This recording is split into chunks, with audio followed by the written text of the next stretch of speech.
안녕하세요. 홀덤닥터 제이입니다. 이번 시간에는 유튜브 구독자 테이코님이 보내주신 핸드 히스토리인데요. 풀하우스를 잡은 히어로가 왜 저렇게 강한 액션을 했는지 모르겠다며 핸드 리뷰를 요청해왔습니다. 1, 2 블라인드 게임이고요. 언더더건에서 스트로이들이 나온 상태입니다. 언더더건 플러스 1이 20개로 배팅을 했고요. 미들이 콜을 하자 컷오프에 있던 히어로도 파켓 9으로 콜을 했습니다. 테이블 분위기는 블러핑 빈도도 조금 높고 프리플랍의 오픈레이즈 액션이 크게 나오는 편이라 블라인드 대비 스택들이 많은 딥스택 게임이었다고 합니다. 팟에 참여한 플레이들의 스택은 언더더건 플러스 1이 600개, 미들이 800개, 히어로가 약 800개였다고 합니다. 나머지 플레이들은 모두 폴드했고 팟은 약 70개가 되었습니다. 플랍은 이렇게 나왔고요. 오픈 레이즈를 했던 언더더건 플러스 1이 체크했고 미들도 체크하자 히어로는 45개로 배팅합니다. 이에 언더더건 플러스 1과 미들 모두 콜을 냈고요. 팟은 약 205개가 되었습니다. 턴에서는 클럽 3이 나왔고 앞에서 두 플레이어 모두 체크하자 히어로는 120개로 더블 배럴을 합니다. 이에 모두 폴드했고 히어로는 입맛을 다시며 파켓 9을 보여줬다고 했는데요. 이 핸드에 대해서 얘기해 보겠습니다. 먼저 플랍으로 가보겠습니다. 프리플랍에서는 특별히 설명드릴 것이 없어서 플랍부터 보도록 하겠습니다. 플랍의 히어로는 굉장히 좋은 상황을 맞이했습니다. 인포지션에서 탑셋을 가졌으니 운영하기에도 굉장히 편안하죠. 앞에서 두 명이 모두 체크했고 70개의 팟에서 45개로 배팅해서 상대의 핸드를 알아볼 수 있는 괜찮은 사이즈의 뱃을 했다고 생각합니다. 언더더건 플러스 1과 미들이 콜을 한 것으로 봐서 뭔가 관련이 있겠죠. 언더더건은 에이스 킹일 수도 있고 미들은 플러시 드로우나 스트레이트 드로우, 또 언더더건도 그런 비슷한 카드를 갖고 있을 수도 있겠죠. 그리고 턴에서는 클럽 3이 나오면서 히어로는 풀하우스를 완성했습니다. 앞에 두 플레이어는 또 체크했고 히어로는 약 205개의 팟에서 120개의 배팅을 합니다. 1, 2 블라인드 치고는 꽤 센 편에 속하는 배팅인데요. 이 배팅으로 인해 두 명의 플레이어가 모두 폴드했죠. 제가 테이커님으로부터 들은 바로는 히어로는 아쉬운 표정을 지으며 핸들을 오픈했다고 하는데 여러분들은 히어로의 플레이를 어떻게 생각하시나요? 풀하우스를 이미 만들어서 리버의 플러시가 떠도 이기는데 굳이 강한 배팅을 해서 상대를 폴드 시킬 필요가 있었냐 라고 하시는 분들도 있을 것이고, 맥시마이징을 하기 위해서 당연히 배스를 해야 한다라고 생각하시는 분들도 계실 것입니다. 이런 의견은 어떤 것이 맞다 틀리다라고 할 수 없을 것입니다. 단지 플레이 스타일의 차이일 뿐입니다. 제가 봤을 때에는 히어로의 플레이가 그렇게 나쁘다고 생각하지는 않습니다. 왜냐면 플랍에 히어로의 배팅을 두 플레이어가 모두 콜을 했어요. 그럼 언더더건 플러스 1은 555개, 미들은 755개의 유효스틱이 있습니다. 여기서 턴에 체크를 해버리고 리버의 공짜 카드를 보여줬을 때 이렇게 다이아가 나와준다면 그나마 좀 낫겠죠. 그렇게 해서 언더더건 플러스 1이나 미들 중에 누군가가 플러시가 완성이 되었다면 그 사람의 액션 순서에서는 배팅을 할 거예요. 아마 205개 팟이니까 일반적으로 120개에서 조금 세면 150개 정도로 배팅을 할 가능성이 높죠.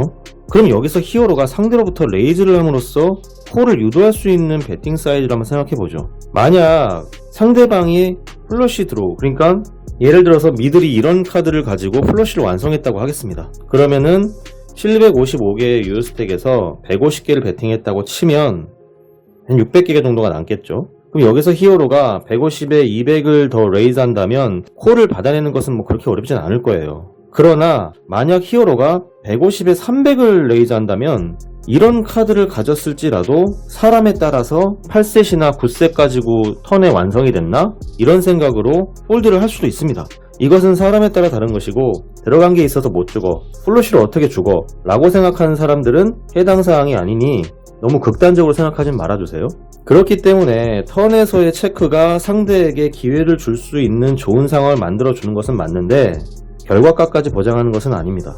또 리버에서 이렇게 나오는 것이 아니라 이렇게 나와버리거나 하면은 그냥 더 이상의 밸류를 살릴 수가 없는 상황이 돼버린 거예요. 그렇기 때문에 체크하고 배팅하면 그냥 폴드 하는 겁니다.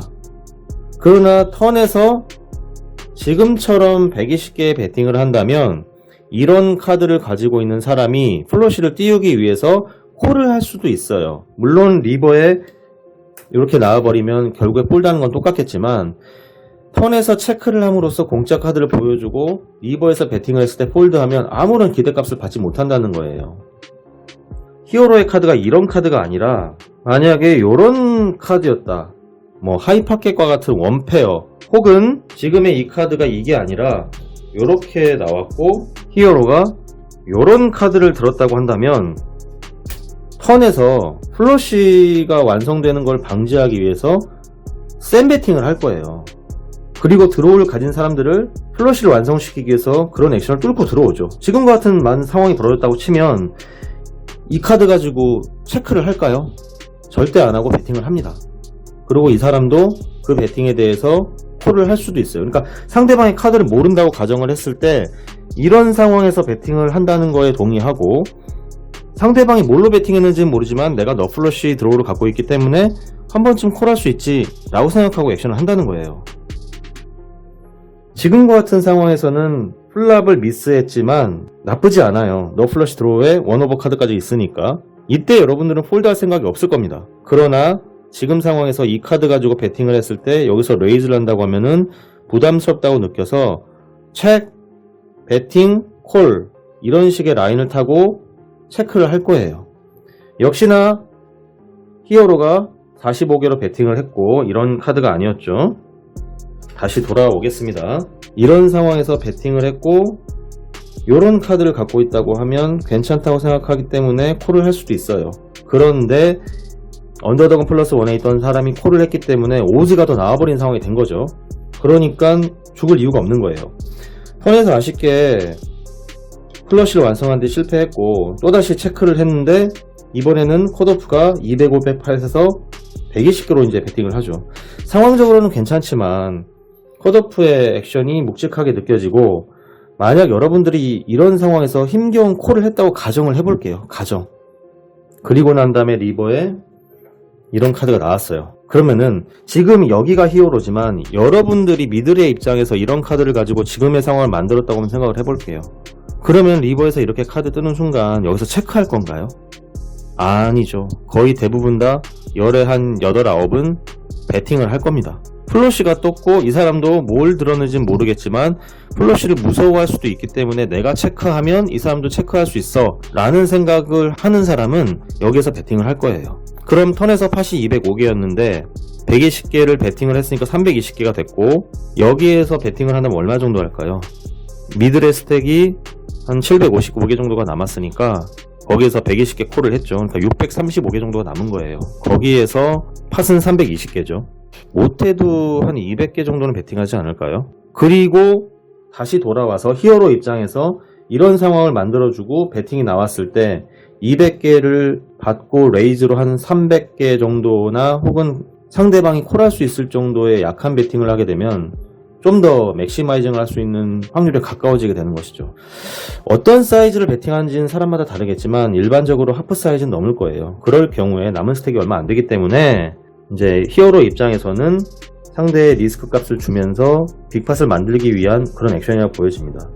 다시 원래대로 돌아와서 히어로가 뭐 이런 거는 시나리오예요. 이런 카드를 갖고서 이제 가정을 하고 얘기하는 것이지, 그래서 저런 카드를 가지고 있다면은 어떨까라는 생각을 할 수가 있기 때문에 이런 플레이를 하지 않았나 싶습니다. 그래서 턴에서 120개를 배타는 이런 라인을 타는 것이 맥시마이징을 하는 데는 나쁘다고 할 수가 없어요.